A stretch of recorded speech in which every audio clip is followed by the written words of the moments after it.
Les guerriers de glace, de quoi ça parle?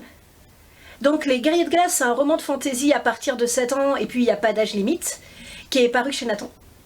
C'est dans un monde Moyen-Âge Renaissance, avec pas mal de magie, d'action, de mystère, et puis du danger aussi, parce qu'il en faut.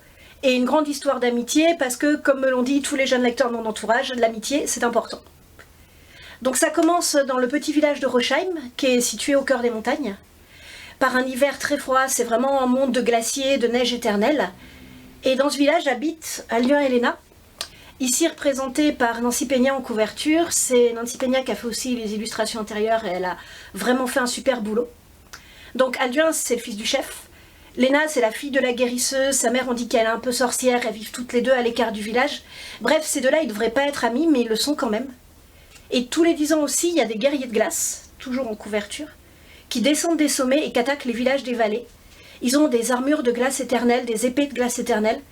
On ne voit pas leur visage et ils sont peut-être pas forcément humains. Et 10 ans plus tôt, c'est le grand frère d'Alduin qui s'appelait Zygmunt, qui était un vrai héros, qui a rassemblé tous les villageois de Rochheim pour qu'ils se défendent contre les guerriers de glace. Ils ont réussi à les repousser.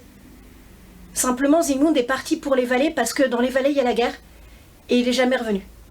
Et les guerriers de glace, eux, reviennent et cette fois, les gens de Rochheim ne se sentent pas à la hauteur. Ils ne sont pas en mesure de combattre. Alors, pour les apaiser, ils décident de leur livrer une jeune fille. Ils décident de leur livrer Léna.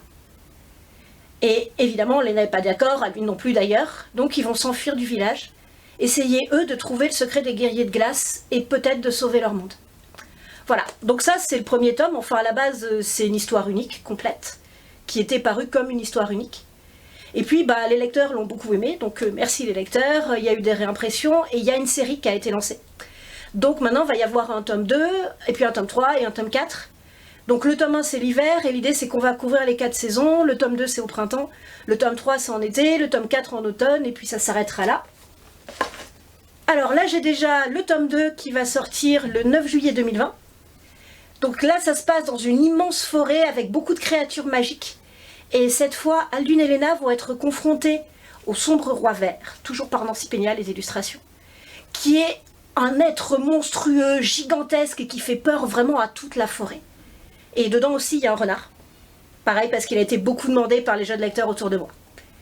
Et le 9 juillet aussi, il y a la première BD adaptée des Guerriers de Glace qui va sortir chez Nathan Jungle. Bref, c'est une histoire qui continue.